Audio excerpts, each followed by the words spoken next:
Ya entendimos el preterismo, entendimos la teoría del reemplazo, ¿verdad? Que la iglesia decidió que Dios ya no tenía nada que ver con Israel y de ahí que se creó un antisemitismo, que matamos a Dios, etcétera, etcétera, y todo ese problema.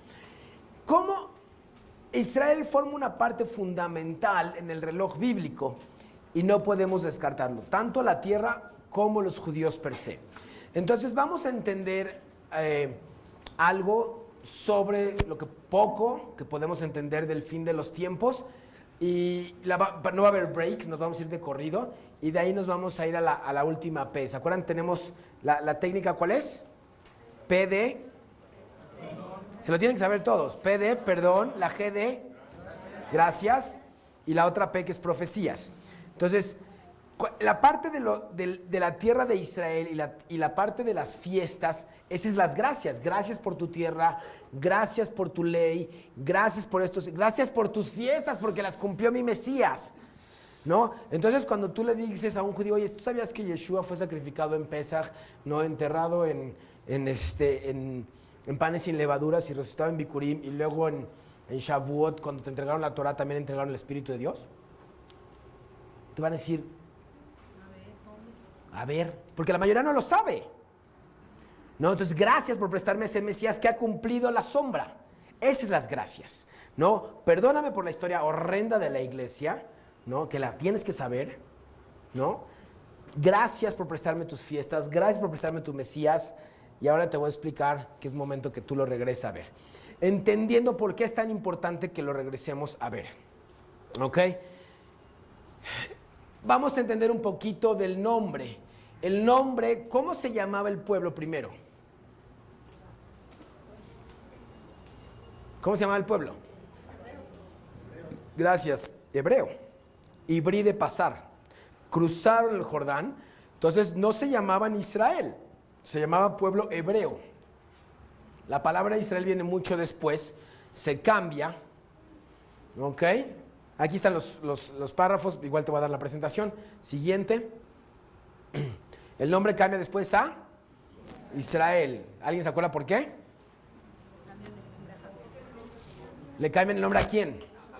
A Jacob. ¿Y qué significa Israel? Porque peleó con Dios, salió victorioso. ¿Ok? Entonces, si peleamos con Dios, vamos a salir victoriosos. Eso es lo que significa Israel. Bien importante también entender el nombre, porque en los nombres, como lo dijo Pepe en la última conferencia la semana pasada, dentro de los nombres hay significados. ¿Ok? Y después se cambia a qué. Y también se conoce como pueblo judío. ¿Por qué judío? Por la tribu de Judá. Muy importante. Ahora, el pueblo judío es interesante. Yo no sé si alguno de nosotros cuatro, no sabemos si vengamos de Judá, pero la gente que se queda en Jerusalén, ¿quiénes eran? Judá y Leví.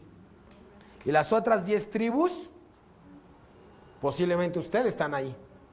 O nosotros, yo también. Yo sé que yo no vengo ni de Judá ni de Leví. O sea, mi linaje, mi papá sí me dijo, nosotros venimos de lo que llamamos Israel, que son las 10 tribus, también conocidas como Israel. Yo sí sé que no vengo de Judá y Leví. Pero Judá es sinónimo de judío y el león de Judá va a tener mucho que ver con las profecías que vamos a ver al ratito. ¿Ok? Entonces el pueblo hebreo, el pueblo de Israel y el pueblo judío van cambiando de nombre y al final de cuentas se conoce como judío y después el término antisemita de los pueblos de Sem, ¿ok? Del linaje. La palabra antisemita se vuelve como antijudío en realidad. No antisemita, pero es antijudío. Muy bien. Eso es un poquito de background. Que ahí dice cachorro de leones Judá, etcétera, etcétera. La promesa que viene del Mesías de Judá. No vamos a pasar mucho tiempo. Todo el mundo tiene su Biblia y todos van a tener la presentación. Ok, siguiente. Importante, muy importante. La primera promesa al pueblo de Dios, ¿no? Hay una promesa anterior que es a Noé, ¿verdad? ¿No era judío? No era. ¿No? Noé no era. Noé. No existía todavía. No, Noé representa a las naciones. Importante en el pacto a las naciones. No es un semblante de las naciones. Pero en Génesis 12 dice, haré de ti una nación grande te bendeciré, engrandeceré y serás bendito. Y bendeciré a los que te bendigan y al que te maldigan maldeciré. Y en ti serán benditas todas las familias de la tierra. La palabra en hebreo, no se los puse en hebreo, pero es goim. Goim, naciones. Cuando nosotros nos referimos a los gentiles decimos goim. O sea, dentro del círculo judío dice, oye, ¿y tu esposa es judía? No, es goy. O sea, es de las naciones. Y ellas son goim, no son judíos. Interesante que lo decimos así, porque la promesa dice, en ti serán benditas todos los goim. Ah, caray. Entonces, si en mí serán benditos todos los goim, ¿cómo llegamos a los goim? Entonces, es Génesis 12. Fue interesante. Exacto, fue interesante porque estuve yo en la sinagoga. La semana pasada fui a acompañar a mi papá a la sinagoga típica o tradicional, no mesiánica, y estaban leyendo este párrafo. Y se lo saltaron rapidito. Yo estaba... Tengo una pregunta, Génesis 12:3, ¿qué significa la palabra goim? No, obviamente no me dejaron preguntar. Porque es una promesa clara que las naciones de todo el mundo van a alabar al Dios de Abraham, Isaac y Jacob. Punto. En ti serán bendecidas. Desde ahí. Pero los judíos se la saltan rapidita. Pero la clave es que a través de Abraham se van a bendecir todas las naciones de la tierra. ¿Cómo iban a bendecirse? En el ciclo de la salvación, que está en la conferencia ahí y que parte la vamos a ver, tiene que ver con el rechazo del Mesías. A través del rechazo del Mesías se bendicen todas las naciones. O sea, de lo malo siempre hay algo bueno, ¿verdad? Muy bien, siguiente. ¿Ok? Dios elige al pueblo judío. Ya te expliqué que no nos eligieron por ser los más amplios en territorio, ¿verdad? Ya te entendiste. Somos 14 millones en todo el mundo, 22,000 kilómetros cuadrados, ¿no? Más Interlomas. Okay. Antes era Polanco. Okay. Pero dice, y los he apartado, seas mío, pueblo santo para Dios, un pueblo único, 1000 veces. 1000 veces te dice, Dios he escogido al pueblo de Israel para que seas mi pueblo. La elección del pueblo de Israel está clara. Ahora, no puede ser la iglesia, porque hay otros párrafos donde dice, me iré con alguien que no me conoce, a un pueblo que no era mi pueblo, lo amé en Oseas, ¿no? Muy claro dice, y me iré con un pueblo que no ha escuchado de mí, y me iré y yo seré su Dios y ellos serán mi pueblo. O sea, estos párrafos no son intercambiables. Esto está hablando de Judá. Y hay otros muchos para ustedes, los vimos la vez pasada, ¿ok? Entonces, primero Dios elige al pueblo. Siguiente. Después,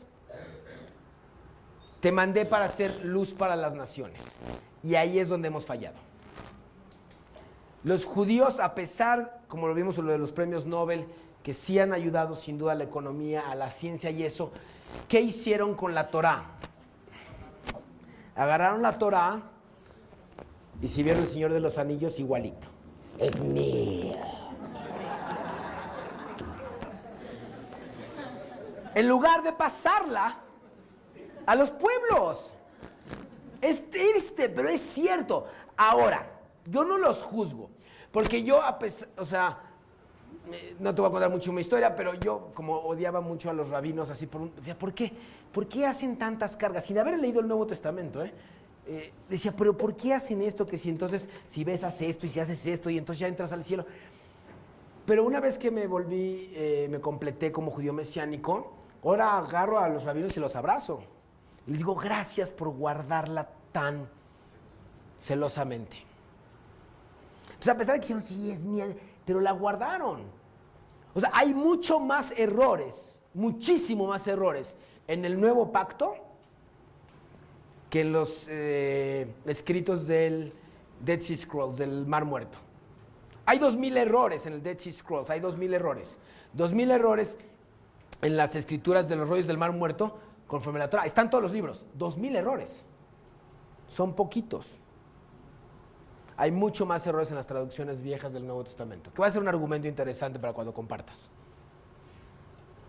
O sea, lo guardaron tan celosamente que, a Dios gracias, la Torá que leemos ahorita y la Torá que leemos en la sinagoga no es tan diferente. Sí hay, pero no pierde sustento, que igual son lo mismo las traducciones del Nuevo Testamento. Entonces, la guardaron. El problema es que no fuimos luz para las naciones. Es la realidad. Yo no creo que el pueblo judío cumplió su promesa de ser luz para las naciones, a pesar de que les han dado ciencia, tecnología, etcétera. Como que hubo un momento que dijeron, ¿y por qué? ¿Por qué crees que no fuimos luz para las naciones? ¿Qué te puedo decir? Bíblicamente, no me digas tu opinión, vamos a hablar de teología. O sea, siempre tu respuesta debe ser basada en la palabra de Dios. ¿Por qué crees que no fuimos luz para las naciones? ¿Perdón? Porque la gente no lo trató bien. Entonces la historia de la iglesia es una parte. ¿Y qué otra parte? ¿Sabes cuántas veces nos dicen que no nos mezclemos? Todas. Cuéntalas. Y entonces es un mensaje confuso. Sé luz para las naciones, pero no te mezcles. ¿Pero no había mensaje virtual todavía? ¿No había internet para mandar los mensajes sin mezclarnos? ¿Sí me explico? Entonces era difícil para el pueblo de Israel entender ese mensaje. Sé luz para las naciones, pero no te mezcles. ¿Cómo lo hago? Complicado. ¿Ok? Siguiente. Y ahora sí, la promesa para los gentiles. Yo no sé cuántas veces has leído el Antiguo Testamento, el Tanaj. Pero, ¿has leído Tamar y Judá? ¿Sí o no? Levanta la mano si lo has leído. ¿En dónde está? Ahí te puse la respuesta, por si no. Génesis 38. ¿Alguien me puede decir qué hay en Génesis 37 y Génesis 39?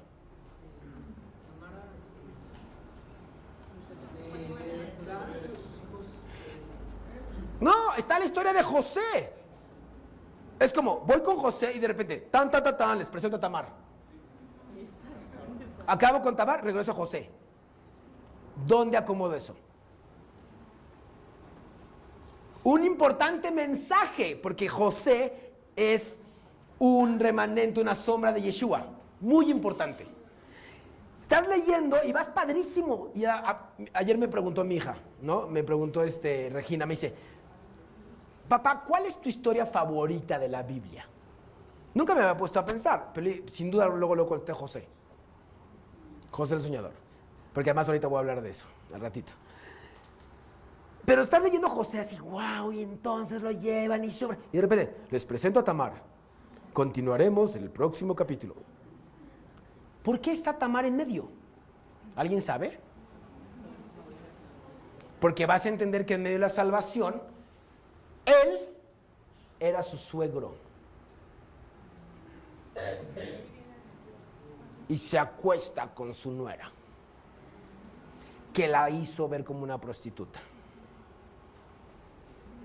Y de ahí nace el Mesías, porque es Judá. Entiendan esto, es una sombra de que somos tan imperfectos. Y de ahí venía la salvación. Ruth era ¿de dónde? Moabita. Rahab, ¿qué era? ¿Y era gentil o judía? Gentil, estaba en Jericó, ¿no tumbamos hoy las murallas de Jericó?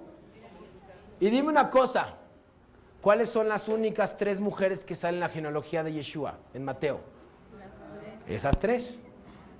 ¿Por qué? Salen puros hombres y 3 mujeres del bajo mundo.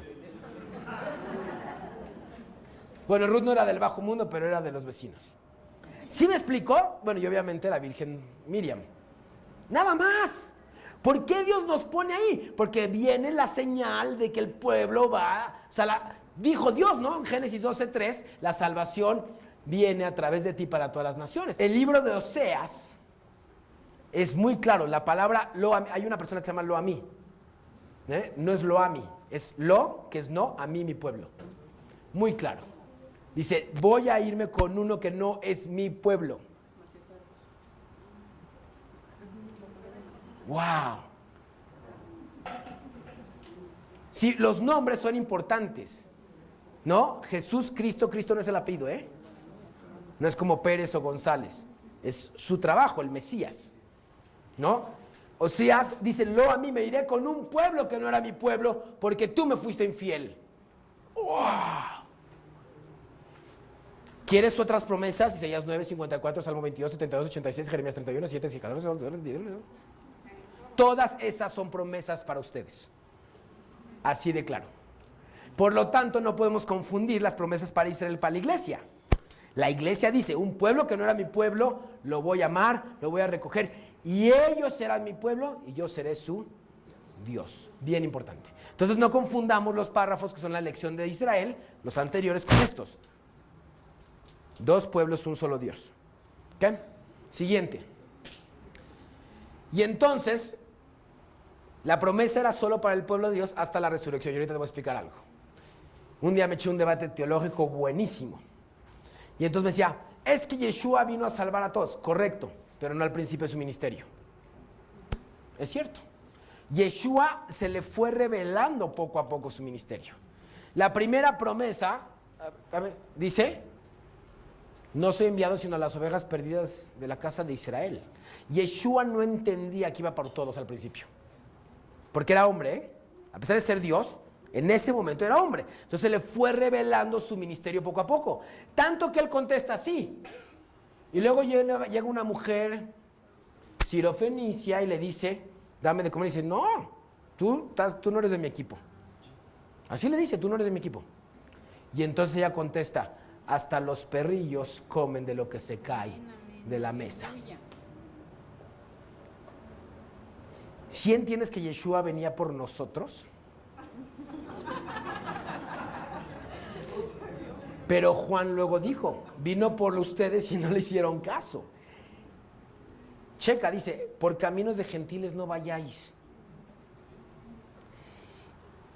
Entonces imagínate que eres Mateo, ¿no? Vas a cobrar impuestos. Pedro con un carácter así. Y los otros pescadores y el otro. Y de repente dice, no vayas por ahí. Yo voy a ser tu salvador. Después me crucifican y después ya que sales otra vez dices, bueno, ve para todos lados. Ya no te entendí. O sea, y eso es en 3 años. O sea, tienes que entender también los apóstoles vivieron una parte muy difícil porque el primer mensaje no fue igual que el último mensaje. Al principio, Yeshua venía por la casa de Israel. ¿Por qué crees que venía por la casa de Israel? Independientemente de que era la promesa. ¿Pero por qué crees? Insisto, bíblicamente, ¿por qué crees?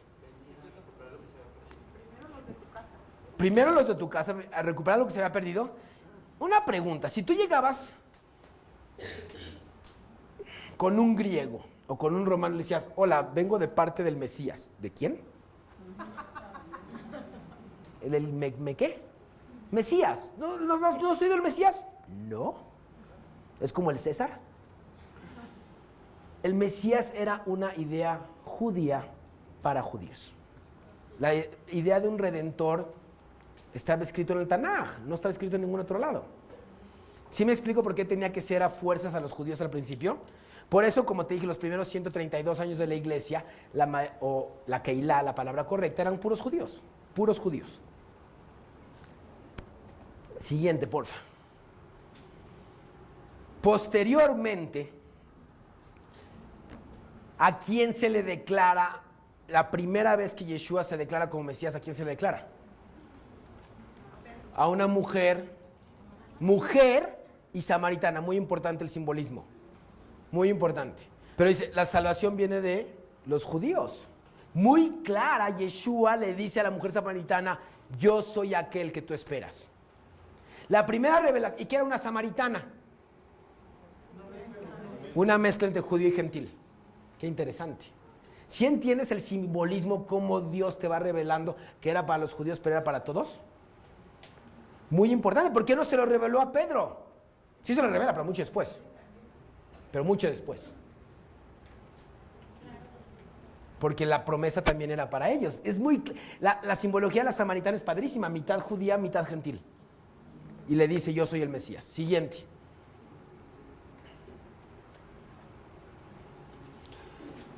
Y entonces, los judíos lo rechazan.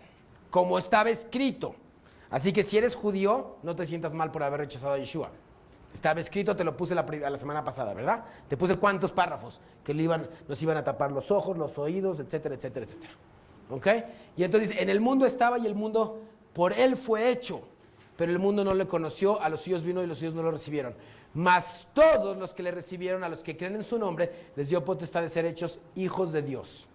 Entonces cuando me dicen, es que todos somos hijos de Dios, no, eres criatura de Dios. Después, si aceptas el sacrificio de Yeshua, entonces eres hijo de Dios. ¿Ok? Los cuales no son engendrados de sangre ni de voluntad de carne, sino de voluntad de varón, sino de Dios. ¿Ok? Qué triste cuando, no, Yohanan escribió esto porque entendió que... yo no creo que Yohanan entendía que los judíos no iban a aceptarlos. Era complejo. A mi punto de vista, ponte a pensar hace 2000 años cómo se pensaba. Si a nosotros, después de tanto tiempo, nos cuesta trabajo que el judío todavía no entienda. Estaba escrito. Siguiente. Entonces, el proceso es la elegyen y la promesa va a los gentiles a través de que los judíos rechazan la promesa de Yeshua. Insisto, estaba escrito. ¿No? Entonces, esto es una parte importante para ti como para compartir al judío, como para el judío. Porque yo me acuerdo de mi mamá que acaba de llegar, les presento a mis papás, mi papá Manuel y mi mamá Ana, ¿okay? Están aquí, mis papás ya son creyentes, a Dios gracias, y bueno, mi mamá fue creyente hace mucho más que mi papi está caminando, y mi mamá me dijo una vez sentado, me acuerdo perfecto, decía, si no hubiéramos, no éramos creyentes todavía, si no hubiéramos crucificado a Jesús, no hubiera habido tantas guerras. O sea, mi mamá en un pensamiento judío decía, es que por este cuate que matamos ha habido tantas peleas. Entendiendo que era el plan perfecto de Dios, entendiendo que la iglesia lo sacó de contexto, pero es cierto. Entonces al judío, yo no sé cómo, no sé mis compañeros judíos, pero muchos judíos dentro, atrasito de su cerebro dicen, ¿y si la regamos al crucificar a Jesús? O sea, en algún momento de tu judaísmo te lo pensaste. Unos menos, otros más, otros les valía. Pero uno se pensaba, no, y sí. Entonces les tienes que decir, no te preocupes, estaba escrito. Muy importante, no te preocupes, gracias. O sea, imagínate en lugar que les digas, oye, qué mala onda, mataste a Cristo. Les digas, oye, gracias por haber matado a Cristo, porque gracias a que lo mataste, Él resucitó y yo soy salvo. Ven a darme un abrazo. Lo sacarías de su paradigma, ¿estás de acuerdo? O sea, en lugar de decir, tú mataste a Cristo, como ha sido todo el 2000 años de persecución, digan, gracias, lo mataste para que fuera a resucitar y cumplir las promesas, gracias. El judío se va a quedar, ¿qué te fumaste? Estaba dando una conferencia en Denver, Colorado, hace, no sé, 2 años, y entonces pregunté, ¿y quién mató a Cristo? Y no faltó un judío que diga, es que los judíos. No, yo lo maté yo también, por mis pecados, por ti, por todo, y lo entendemos. ¿No? Y ya después de la resurrección, cambia el plan, o por lo menos es revelado el plan. No digo que cambie el plan, porque Dios no cambia de opinión, bueno, no sé. Ahí teológicamente podríamos decir eso, no sé.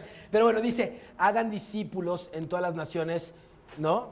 Bautizándolos en el nombre del Padre, del Hijo y del Espíritu de Dios. Ya eso es la famosísima Gran Comisión, la mayoría de ustedes se la saben. Pero, ¿por qué? Porque ya cambia el plan. ¿Y dónde dice que empiecen? Empezando en Jerusalén, Judea, o sea, lo más santo, Jerusalén, Judea los judíos, Samaria, michas, y hasta el último ya los que no. Empieza desde adentro. Entonces la Gran Comisión, después el Evangelio tiene que ir a todas las naciones. Y pasando esos 2000 años que explicó ahorita Pepe. ¿Sí? Siguiente. Y entonces, fíjate qué increíble en la carta de Efesios dice, estabais sin Cristo alejados de la ciudadanía de Israel, ajenos a los pactos de la promesa. Las naciones estaban alejadas a los pactos de la promesa. Y así que ya no sois extranjeros, sino advenedizos, sino ciudadanos, conciudadanos de los santos y miembros de la familia de Dios. Y en Apocalipsis dice que nos sentaremos a su diestra. Wow. Hay unas promesas en Apocalipsis, esa sería otra prédica, pero hay unas promesas increíbles en Apocalipsis. No, nos sentaremos con Él a reinar. ¡Wow! ¡Qué promesa! Estaba muy claro el plan. Siguiente. ¿Ok? Y dice, Y si vosotros sois de Yeshua, ciertamente el linaje de Abraham sois y herederos según la promesa. ¿Ok? Entonces todos somos coherederos con Él. Muy importante. Siguiente. ¿Ok? Están tus promesas. Y la salvación se va de los judíos hacia el mundo. ¿Ok? El judío no entiende eso. ¿Tú estás de acuerdo, papá, que el judío verá que no entiende que la salvación del mundo viene de ahí? No lo entiende. No lo entiende. O sea, el judío no entiende que la salvación vino del pueblo de Israel para todas las naciones. No lo entiende. A ellos les da igual, son católicos, cristianos, simplemente son de otro equipo.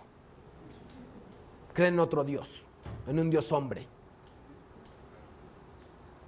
Pero la salvación estaba ahí. ¿Ok? Siguiente. Y después de ahí, el pueblo de Dios es desechado. ¿Quién hizo su tarea? ¿Quién leyó Romanos 9, 10 y 11? Levanten su mano. Muy malos que no la hicieron, ¿ok? Muy mal, muy mal. Importante leerlo porque Romanos 9, 10 y 11 son básicos para entender la compartida del pueblo judío. Te los tienes que saber. Esos 3 capítulos son sumamente importantes porque Pablo lo desmenuza de una manera maravillosa. Pero fíjate, en Jeremías 30, 11, checa. Destruiré a todas las naciones entre las cuales te esparcí. Pero a ti no te destruiré, sino que te castigaré con justicia. De ninguna manera te dejaré sin castigo. Los rabinos esta la entienden muy bien. Cuando te hablas con un rabino dice, nos ha ido tan mal porque hemos sido infieles. ¿No? Si viste el violinista en el tejado, ¿quién dijo lo del violinista en el tejado? Pepe, la vez pasada, ¿no? Dice, oye Dios, ¿no puedes escoger a otro pueblo de repente? ¿No? O sea, ya nos toca otra y otra y otra. ¿Ok? ¿No? Tú le preguntas a un judío y dice, ¿eres el pueblo escogido? ¿Escogido para qué? Para sufrir, si me ha ido como en feria. ¿Ok? Siguiente. Veamos el castigo, ya lo vimos, ¿ok? Pero nada más rápido, algo historia, vamos rápido. Persecución de la iglesia, cruzadas, Inquisición, guerras cristeras en México, muy importante, holocausto, guerras constantes en Israel, antisemitismo. Entonces nos ha castigado Dios, claro que nos ha castigado, sin duda yo creo que parte del castigo divino, pero Dios no puede ser infiel. Y bueno, el Estado de Israel se crea, lo acabamos de ver en la plática anterior, en un solo día se crea el Estado de Israel, y entonces empieza el reloj escatológico, y es la parte importante de esta prédica. Siguiente. El reloj escatológico empieza a caminar, se crea el Estado de Israel como se promete en Isaías 6, ¿ok? Y entonces Romanos 11 dice, ¿acaso ha desechado Dios a su pueblo? De ningún modo. ¿Ok? ¿Ok? De ninguno. Entonces dice, si su transgresión, o sea, no aceptar a Yeshua, es riqueza para el mundo y su fracaso es riqueza para los gentiles, ¿cuánto más será su plenitud? Habla específicamente, la primera parte de la carta de los Romanos está hablando a judíos y después la segunda parte de la carta de los Romanos está hablando a gentiles. Tienes que discernir ahí, ¿ok? Muy importante, si ha hablado a los dos, ¿ok? Y luego, 11:25, que Israel ha acontecido un endurecimiento parcial hasta que haya entrado a la plenitud de los gentiles. O sea, Dios endureció el corazón de los judíos, ahí está escrito, hasta que entre la plenitud de los gentiles. Por eso es tan importante las misiones, por eso es tan importante que el evangelio esté llegando a China, a India, a Corea, no sé, otros países que han estado difíciles, ¿no? Japón, Islam, muy importante, porque cuando entre la plenitud de los gentiles, va a entrar, muy importante este verso, Romanos 11:25.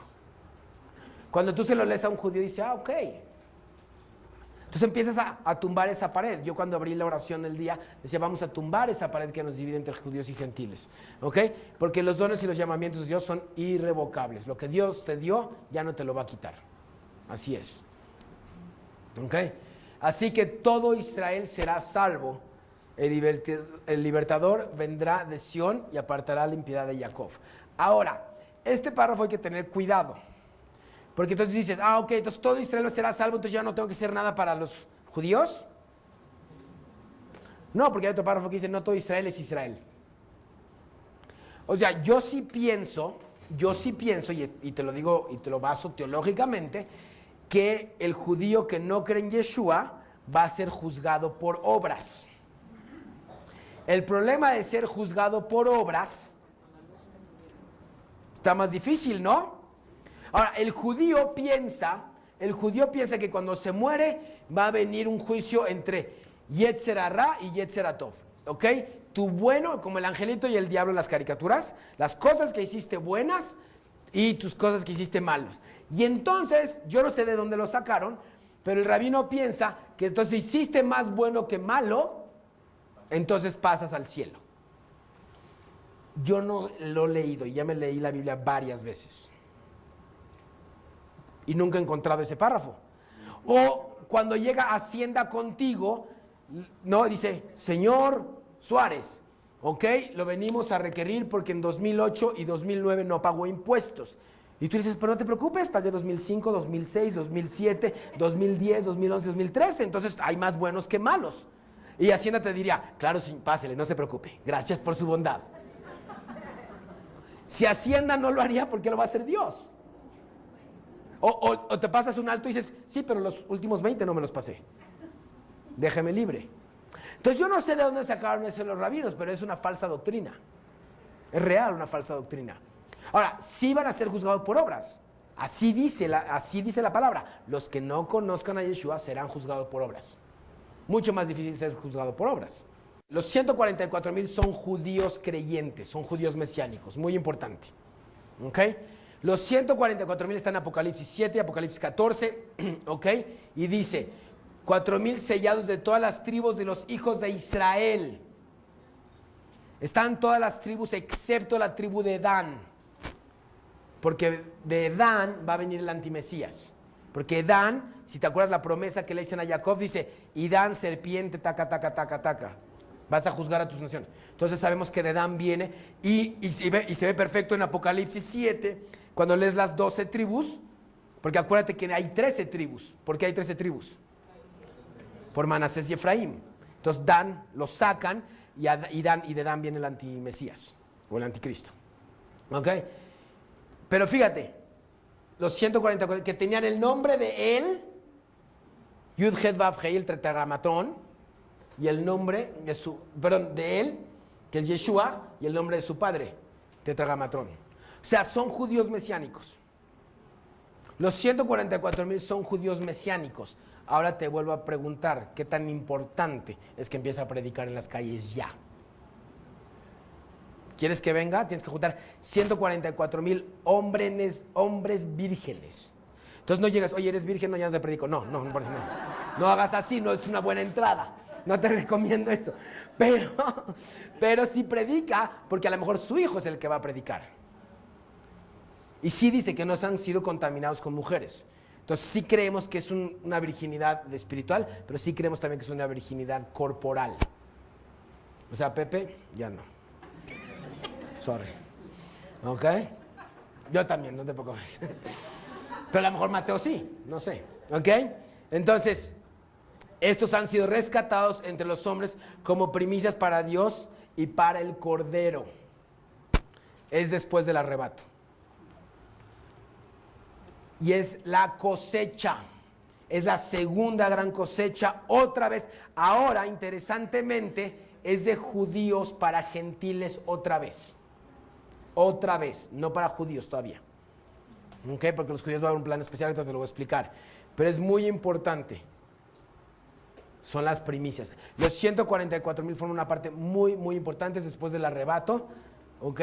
Y van a predicarle en la segunda gran cosecha, que a mi punto de vista, y estamos hablando de escatología, acuérdate que la escatología es mi opinión. ¿Ok? Basada, obviamente, en la Biblia, pero mi opinión, yo creo que la prédica muy fuerte es hacia y hacia los pueblos de Islam. ¿Ok? A mi opinión, y geográficamente si concuerda. Siguiente, por favor. Y después los judíos, ¿ok? Ahora, ¿esos 144,000 sobreviven o no sobreviven? Ah, exacto, mi mamá ya contestó bien porque ayer David me dio la respuesta. No, nos cortan la cabeza. Los 144,000, todos son martirizados. Todos. ¿Ok? ¿Por qué? Porque tienen el sello en la frente de Yeshua y de Yud Het Vav Hei.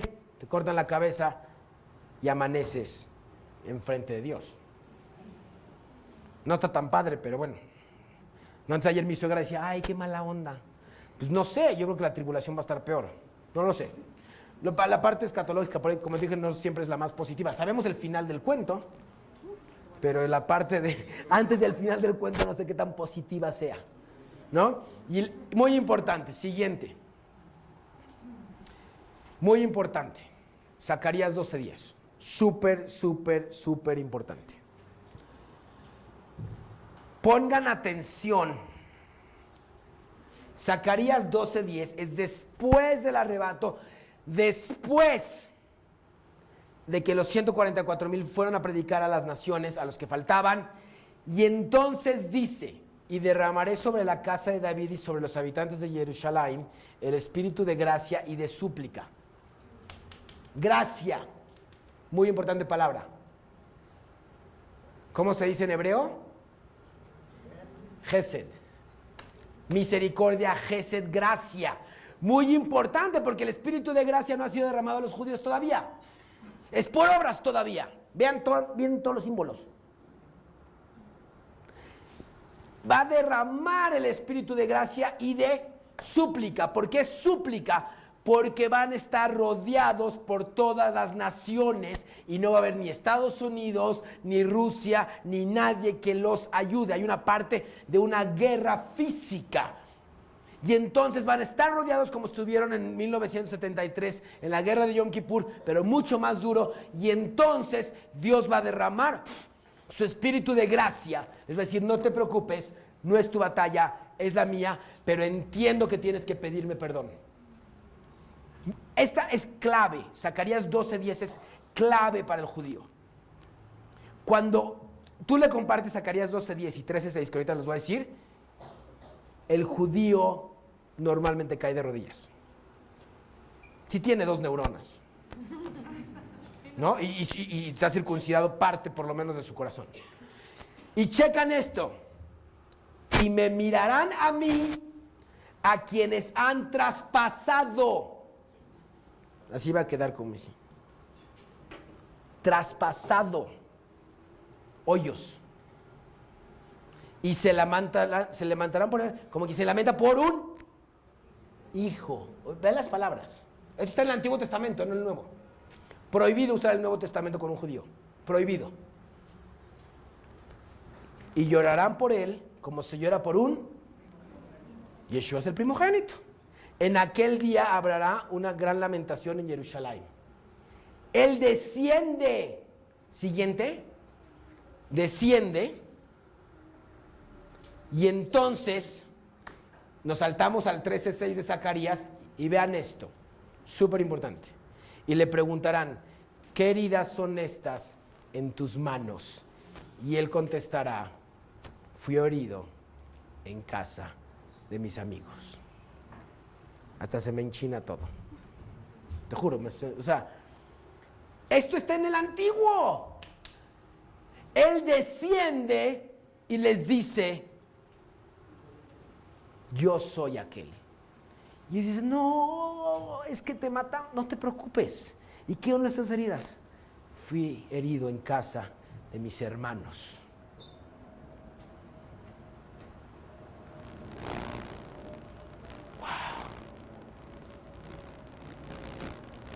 Mucho sufrimiento, mucho llanto, pero al final de cuentas, Dios utiliza la misma historia que utilizó en Génesis.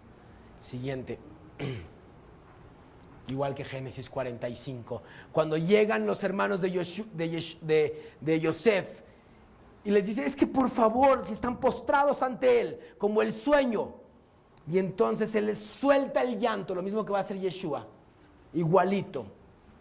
Y les va a decir, yo soy tu hermano, al cual me vendiste en el pozo. Igualito. Es exactamente igual.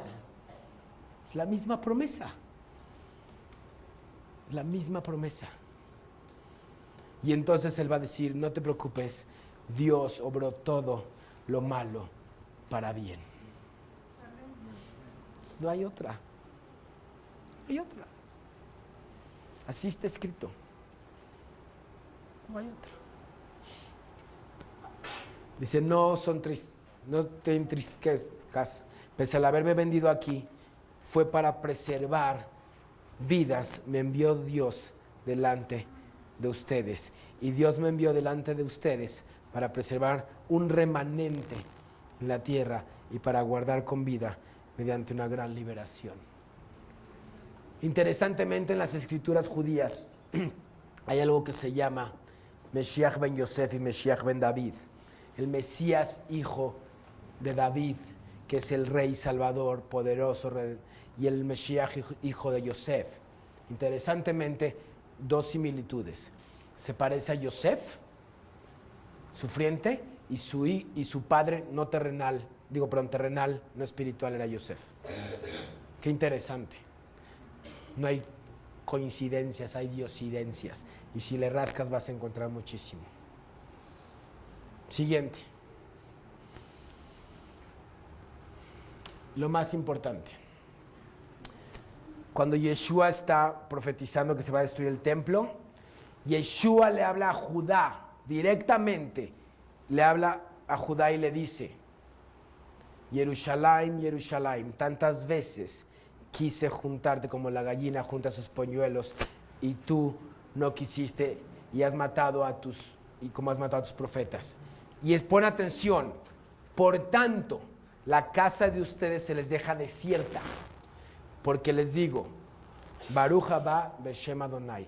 Y la clave es esta palabra, porque les digo que desde ahora en adelante no me verán. La palabra clave es aquí. Es la única vez que Yeshua dice cuándo va a regresar. Que el judío lo voltee a ver es importantísimo, inminente para su regreso. Tenemos que juntar 144,000 hombres vírgenes, punto. No hay más, o sea, hay que chambearle. Muchísimo. Tu labor es súper importante. Porque la única vez que él regresa es hasta que Judá dice Baruch haba Beshem Adonai. Tenemos que estar listos. Entiendo que Dios lo va a hacer contigo o sin ti. Yo prefiero que lo haga conmigo. No por mi ego, simplemente porque Dios nos puso esto y lo hacemos con mucho amor. Siguiente. Y vean esto. Después, Zacarías 18, y les silbaré para reunirlos, porque los he redimido y serán tan numerosos como eran. ¿Quién dice amén? Salimos 2 millones de Egipto, ¿no? Nos han matado 6 millones, ¿no? Te dije que en el holocausto mataron 6 millones, en la destrucción de Jerusalén casi 2 millones, te los di los números. Nos han matado y matado. Y la promesa es que seremos tan numerosos como eran. La batalla es clara, Israel va a estar rodeado. Israel va a estar rodeado. En Miqueas 4:11 te habla muy claro, dice, pero ahora se han juntado muchas naciones contra ti y dicen, se ha profanado bien nuestros ojos, mas ellos no conocieron los pensamientos de Dios ni entendieron su consejo, por lo cual los juntó como gavillas en la era. Levántate, tría, hija de Sión, porque haré tu cuerno como de hierro y tus uñas de bronce y desmenuzarás a muchos pueblos. Esto está hablando de la última batalla. Ok, siguiente. Y Dios nos salva. Y las naciones verán y se avergonzarán de todo su poderío, se volverán amedrentados ante nuestro Dios. Tu pleito yo lo defenderé y salvaré a tus hijos. La promesa es clara, que Dios nos va a salvar. Y todos, las dos familias, Jeremías, muy importante, Jeremías 33, las dos familias que el Señor escogió, ¿las ha desechado? Claro que no. Desprecian a mi pueblo, ya no son más que una sola nación. ¿Ok? Yo restauraré el bienestar y tendré de ellos misericordia. La promesa es clara, que va a restaurarlos. La promesa es directa hacia Israel. Siguiente. Y en Zacarías, en aquellos días acontecerá que 10 hombres, las naciones de toda la lengua, tomarán el manto de un judío diciendo, iremos con vosotros, porque hemos oído que Dios está contigo. Ahí está el plan de Dios.